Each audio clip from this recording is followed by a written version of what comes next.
ذاتی مفادات بھی بیچ میں آ رہے ہیں؟ الفاظ سے تو بہرحال اس کی تو سپریم کورٹ نے ضرور کہا ہوگا کہ تصحیح کر دی جائے. مجھے یقین ہے کہ عرفان قادر صاحب نے اس کی تصحیح کر دی ہوگی. اس قسم کے الفاظ عام طور پر ججز کے معاملے میں نہیں استعمال ہوتے اور نہیں کرنے چاہیے. ایک اپنا کوڈ آف کانڈکٹ ہوتا ہے, بات ہر طریقے سے کی جا سکتی ہے. تو یہ ایک صورتحال ایسی ضرور ہے کہ اس کی تشویش تو ہے, لیکن مجھے پورا یقین ہے کہ اس پر بحث ہونے کے بعد معاملہ واضح ہو جائے گا کہ کیا صورتحال ہے. لیکن آپ نے پوچھا کہ خواجہ شریف صاحب کا معاملہ بھی ریفر ہو گیا ہے. اس میں مجھے یہ اس پر بھی افسوس کا اظہار تو ضرور کروں گا. تو جوڈیشری کے معاملہ دوبارہ جا رہے ہیں, حتیٰ کہ ایک دفعہ ہم اتنی بڑی تحریک کے بعد جوڈیشری اس کے اوپر اعتماد ہوا ہے. لیکن خواجہ شریف صاحب کو بھی چاہیے تھا کہ وہ سیاسی بیان نہ دیتے, اگرچہ وہ ایسا سیاسی بیان نہیں. اسم ظفر صاحب, ہمارے ناظرین کی معلومات کے لیے یہ خط لکھا ہے, یعنی نیب نے خط لکھا ہے جو کہ واپس کر دیا گیا ان کو. یہ باقاعدہ اس کو پٹیشن سمجھا جائے جب یہ واپس آئے گا, یا پھر خط الگ ہوگا اور یہ ادارہ پٹیشن دائر کرے گا تو تب اس کی سماعت شروع ہوگی؟ وہ پٹیشن کا تو حق نہیں رہے گا جب تک کہ attorney on record, advocate on record کی طرف سے پیش نہ ہو. لیکن عدلیہ خود نوٹس تو لینے میں اس کے راستے میں کوئی رکاوٹ نہیں ہے.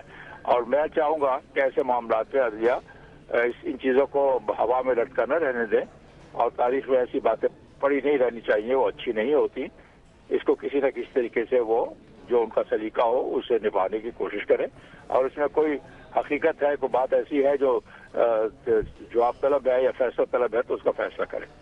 اچھا اسم ظفر صاحب, ایک آخری سوال آپ سے کہ اس میں اس خط میں یہ بھی لکھا گیا ہے کہ جو ایڈ ہاک ججز کا معاملہ ہے یہ الجہاد ٹرسٹ کیس کے خلاف ہے. اس پر آپ کی کیا قانونی رائے ہے؟ الجہاد ٹرسٹ کیس میں یہ ضرور کہا گیا تھا کہ ایڈ ہاک جج نہیں ہونے چاہیے, اور خلیل رمدے صاحب نے بہت اچھا وقت گزارا تھا. ان کے لیے بھی مناسب یہ تھا کہ وہ اس موقع پر, اگر جو کہتے ہیں کہ وہ بہت مجبور کر دیے گئے اور تب انہوں نے ایکسیپٹ کیا تھا, لیکن انہیں الجہاد کیس کے اصول کو سامنے رکھتے ہوئے ایکسیپٹ نہیں کرنا چاہیے تھا. لیکن چونکہ یہ ایکسیپٹنس ہوئی ہے اس موقع پر جب ایک پھر بہت بڑا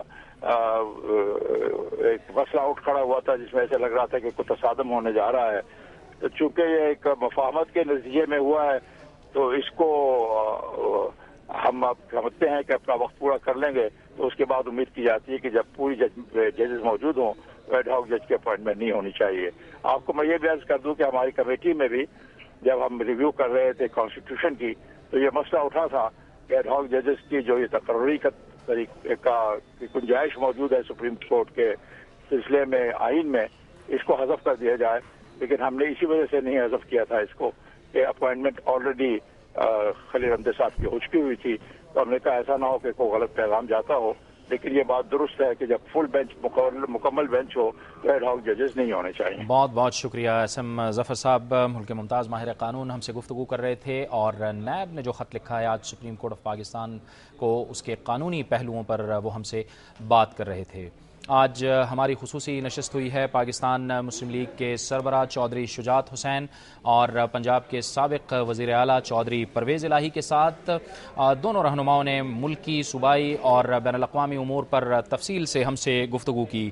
مسلم لیگ کے سربراہ, پاکستان مسلم لیگ کے سربراہ چودھری شجاعت حسین کا کہنا تھا کہ موجودہ حالات ایسے ہیں جس میں غلطیوں کی کوئی گنجائش نہیں اور حکمرانوں اور سیاسی جماعتوں کو ہوش کے ناخن لینا پڑیں گے.